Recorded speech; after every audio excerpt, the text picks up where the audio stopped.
and welcome to WomanVision TV. I'm your host, Nadia Giordana. I like to do a variety of fun and interesting things on the show.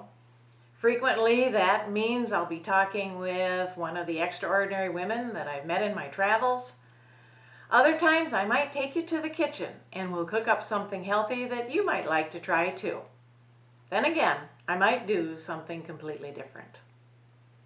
Today, I'll be talking with Debra Fisher Goldstein. She's a professional photographer, and one of her favorite subjects is the Minnesota State Fair. Let's go talk to her and find out what that's all about.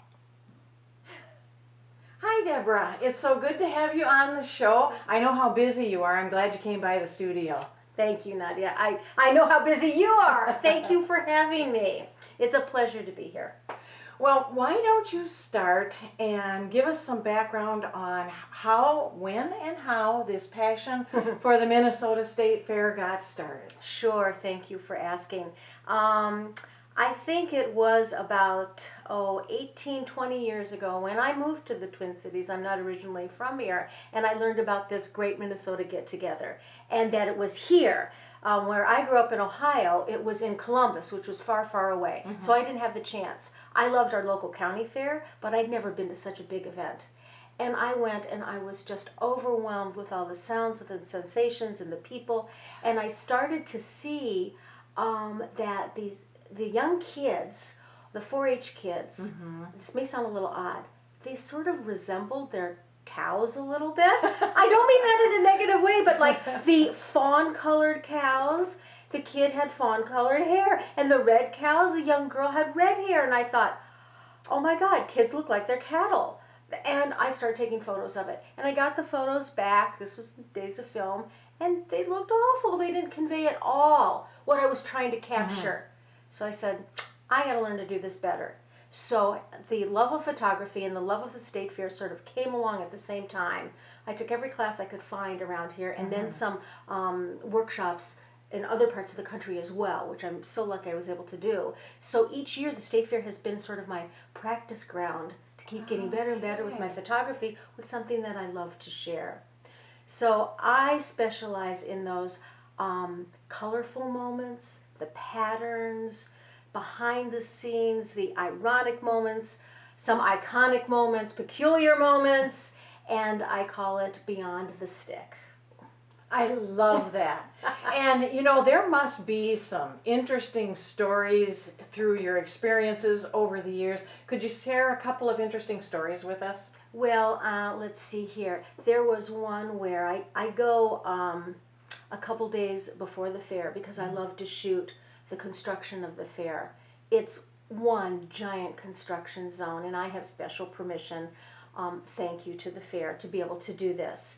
And especially the midway, you know, constructing those huge, monstrous rides that I will never go on. Me either. But the tools they use, the crank, it's not the crank, I don't even know the name of the tool. It's so long that there were 4 different gentlemen working with this, whatever that tool is, to push this screw into place, which was the center of the ride itself, held the whole thing together. And I got the shot of 3 guys pushing it, one with his leg and another eyeing it really carefully. And I thought, I'm glad there's a lot of eyes on this one.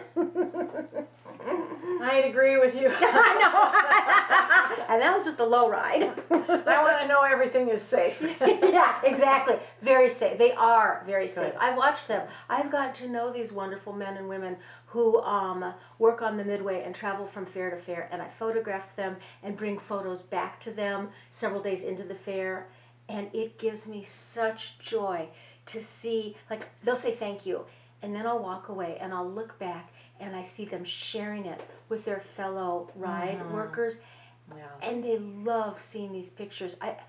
I love the sharing of it. I love capturing the moments, but I really love the sharing of it as well too. Oh, that's so great. And you brought along several of your photographs. Why don't you show us some of these and give us a little background? Sure. Well, this is the ever popular one which is called My Summer Fling. I know it as my last summer fling because it was taken on Labor Day a couple years ago, the last day of the fair, which is always bittersweet for everybody. And this ride that's in the top corner does not exist anymore. It was the Queen, the front piece on the midway. It's been replaced now by other rides. And I also have that made into a note card as well. And it's a prize winner, isn't it? Yes, thank you. This was accepted a few years ago in the Minneapolis Photo Center's landscape photography. I do not consider myself a landscape photographer, but the judge did. So this is, people have really enjoyed this, and they buy it as gifts and give it to friends and family that love the fair. So I made note cards of it too. Oh yeah. So it's got nice color in the front and on the back. And all of my prints are printed on an iridescent, you can see it better here with this one, an iridescent metallic paper. I like that. Thank you. It's the colors. They need to pop for the fair. So this one's called a Midway Tableau, and it was a moment where so much was happening at that particular moment. And I've been taught, we stand and we wait until the moment, and then when it fills in the whole frame, that's when we take the photo. So there's a lot going on there. This particular one is sort of poignant. I call it context. This young woman was all by herself in a very busy, crowded midway evening, and she's texting alone in the middle of the shot. And then another poignant one, and I love this one. I call this one Try to Remember. I don't know if you recall the song, Try to Remember the Kind of September. This was September, close to the end of the fair.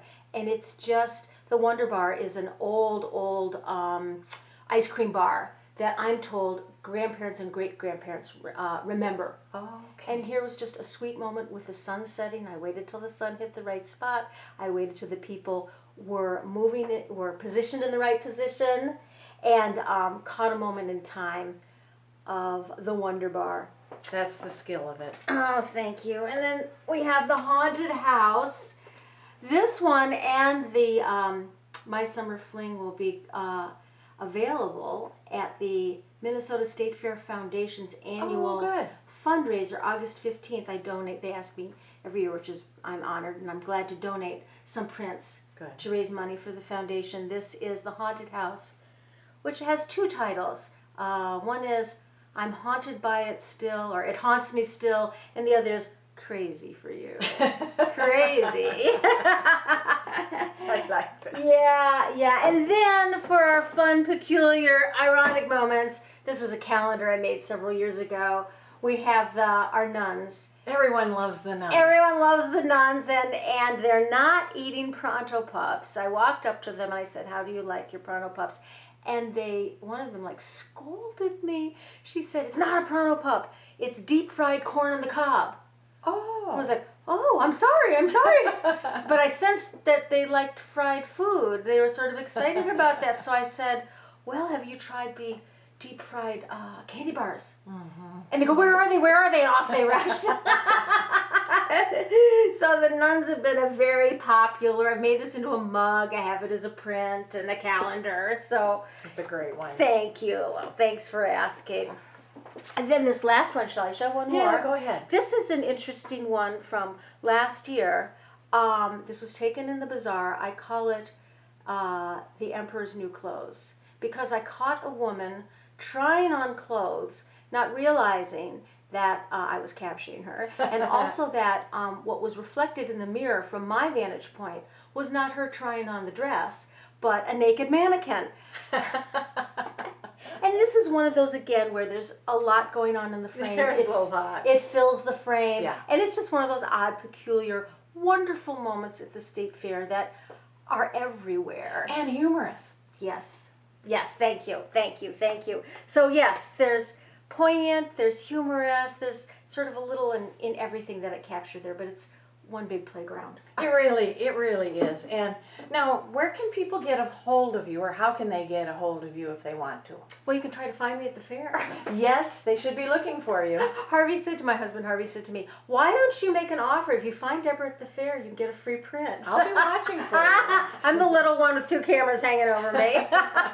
But I have a website, and that is www.beyondthestick.com. Okay, and we'll put that on the screen for you. Thank you. Good. All these photos and many, many more are at beyondthestick.com. My email is there, phone number is there, and there people will be able to see my best of Beyond the Stick, viewers' favorites, there's maybe about 50 of those, and then my coverage of this year's 2013 on the photo blog portion. Oh, that's good. Yeah. That's good. Yeah. And before we go, is there anything else you'd like to mention that I haven't asked you? Oh, well, thanks for asking. I would like to say two quick things, and one is that I mentioned before the Minnesota State Fair Foundation. They're a nonprofit organization that helps to preserve the historical buildings, the grounds, the gardens, the arts programs, and the education programs, those things that feed our souls at the fair. And I'm an avid supporter of them, so I encourage people to check out Minnesota State Fair Foundation on their website. And you can become a member for very little money and help preserve this wonderful organization and institution that we have. And the other thing I wanted to say is that all of this is a larger philosophy, if I may say, for me, about connecting people. Mm-hmm. I think that we share many communities around different things. And as you know, I work in the dog community, and I work in health community and other communities. State Fair is a community of people that come together over all those things that we love, our common ground. And it is my honor and my privilege to be a part of that, to capture those moments of what we share in common together. Oh, I'm glad you shared that with us. I think that's important for everybody to know. Yes, and thank you. Deborah, you have done so much to bring awareness to the great Minnesota Get-Together. Thank you for being here today. I'm so happy you came. Thank you, Nadia, very much. I appreciate this opportunity, and it's a gift that you share all these wonderful talents that you meet in your life to the rest of the world. You're helping to bring us all together. It's so much fun. And we're going to go to some of Deborah's prints at the end of this video so that you can see them up close and personal.